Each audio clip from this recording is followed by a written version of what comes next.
નમસ્તે મિત્રો, અમારા બ્લોગમાં તમારું સ્વાગત છે.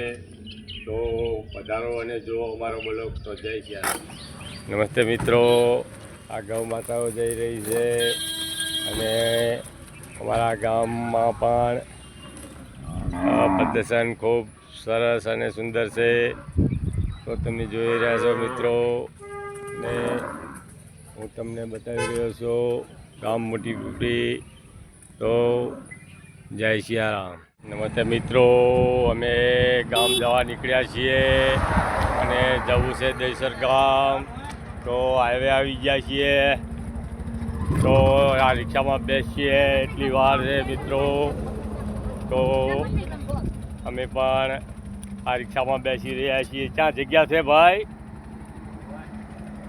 તો તમે જોશો જરૂર. અમે રાધનપુર 3 રસ્તા પહોંચી ગયા છીએ. તો તમે જોઈ રહ્યા છો આ રાધનપુર 3 રસ્તા આવેલા છે ને અહીંયાથી રસ્તો જાય છે સોયગામ, મોરવાડા, સોનેત. તો તમે જરૂર આનું પ્રદર્શન જોશો. તો મિત્રો આ ઝાડ આવ્યા છે, તો આ ઝાડ પણ તમે જોઈ લેજો. તો આ રસ્તો રાધનપુર જવા માટે, યા કંડલા હાઈવે જવા માટે. તો જય માતાજી મિત્રો, હું બિલોટ પહોંચી ગયો છું અને આ બિલોટનો રસ્તો છે. અને તમે જોઈ રહ્યા છો આ ઉનાળામાં તળાવ ભર્યો હતો.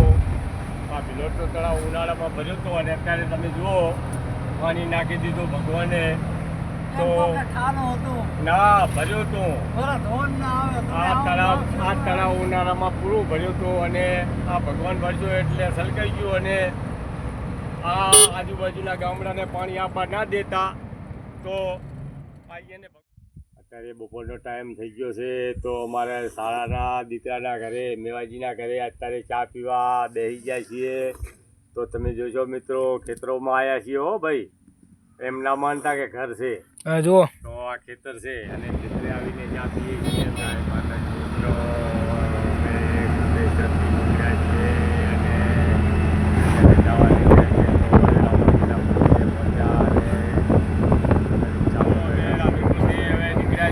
પીપળી જવા માટે. તો જો આ શોપિંગ અને રાધનપુરમાં અત્યારે વરસાદ ચાલુ થઈ ગયો છે મિત્રો. તો તમે જોઈ રહ્યા છો સાધનોની અવર જવર ખૂબ છે. તો તમે જરૂર જોજો. અમે ડોશી દહીસર ગયા હતા તો અમે વરતા વળી ગયા છીએ. જોઈ રહ્યા છો જો તમે આ બે સાઈડમાં પાણી જ પાણી છે. અને આ કરણપુરાના પુલીએ અમે પહોંચી ગયા છીએ. તો તમે જુઓ લાઇટ વગર સાધન હાલી શકીએ. તો આ પુલિયાનું દ્રશ્ય છે. આ કરણપુરા, આ બાજુ સાતોડ. તો જબરજસ્ત વરસાદ ચાલુ છે. નમસ્તે મિત્રો, અમે ઘરે પહોંચી ગયા છીએ ગામ જાપે. અને જુઓ તમે આ ગાવડા અને બધા. તો અમારા બ્લોકને ત્યારે અમે પૂરો કરીએ છીએ. 5:30નો ટાઈમ થઈ ગયો છે. તો જય સિયારામ, જય માતાજીની.